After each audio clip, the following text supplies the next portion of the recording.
कैसी तबीयत है फरा की? सुला दिया उसे? बड़ी मुश्किल से सोई है, मेडिसिन दे के सुलाया है। आरिश को याद करके रो रो के उनका बुरा हाल हो गया। मुझे तो कुछ समझ में नहीं आ रहा कि क्या करें। जाहिर है इतना बड़ा सदमा भी तो दिया है उसने। यकीन नहीं आ रहा, इस तरह की हरकत कर कैसे सकता है? इतना समझदार लड़का है वो तो। क्या हो गया था उसे? मुझे तो कुछ समझ नहीं आ रहा है। ऐसे तो नहीं कहते ना कि मोहब्बत में इंसान दीवाना हो जाता है, पागल हो जाता है, भूल जाता है वो सब कुछ। उसकी सोचने समझने की सलाहियत सब खत्म हो जाती है। उसको लगता है कि सिर्फ वो सही है और बाकी पूरी दुनिया गलत है।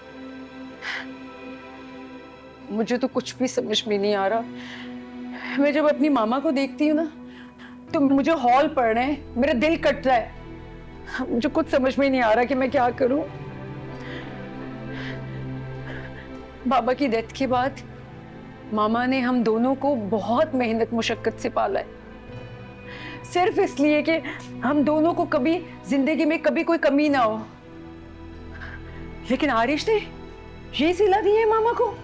इस उम्र में मामा को ख्वार करा दी है, किसी को मुंह दिखाने के काबिल नहीं छोड़ा। मुझे नहीं समझ में आ रही कि मैं क्या करूं। बस बस बस हिम्मत से काम लो। तुम्हें देखो मजबूत होना पड़ेगा। तुम इस तरह से देख के फरा फरा नहीं बर्दाश्त कर पाएगी ना। मैं मामा को नहीं देख सकती इस हाल में। मुझे नहीं समझ में आ रही कि मैं क्या करूं। अंदाजा है मुझे कि ये सदमा कितना भारी है, लेकिन अपनी मामा की खातिर तुम्हें मजबूत होना पड़ेगा। समझियो ना मेरी बात तुम। एक ही बेटा है उनका, उनका वही सहारा है ना। मैं तो बेटी हूँ, मेरी तो शादी हो चुकी है। वो आप दुआ करे ना कि आरिश जल्दी वापस आ जाए खैरियत से। इंशाल्लाह सब ठीक हो जाएगा, तुम फिक्र ना करो। इंशाल्लाह। असद बेटा, क्या हुआ? कुछ खबर मिली? आरिश कहाँ है?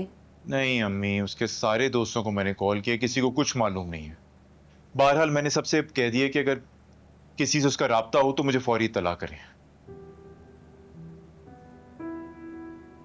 इंशाल्लाह अल्लाह खैर करेगा। अल्लाह करे बस आरिश जल्दी वापस आ जाए। अच्छा अनीला बेटा, तुम यहाँ रुको, और असद बेटा मुझे तुम घर छोड़ दो। वो आप रुक जाए ना, मामा को आपकी जरूरत होगी, वो बहुत परेशान है। नहीं बेटा, देखो फरा के लिए तुम्हारा और असफर का यहाँ रुकना ज्यादा जरूरी है।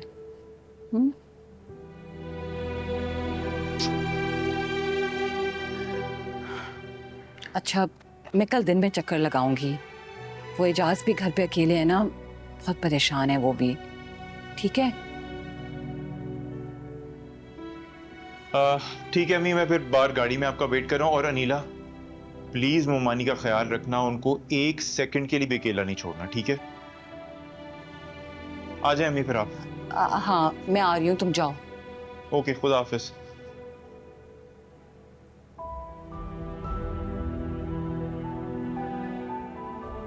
मेरा बच्चा, बस अब बिल्कुल नहीं रोना है, ठीक है?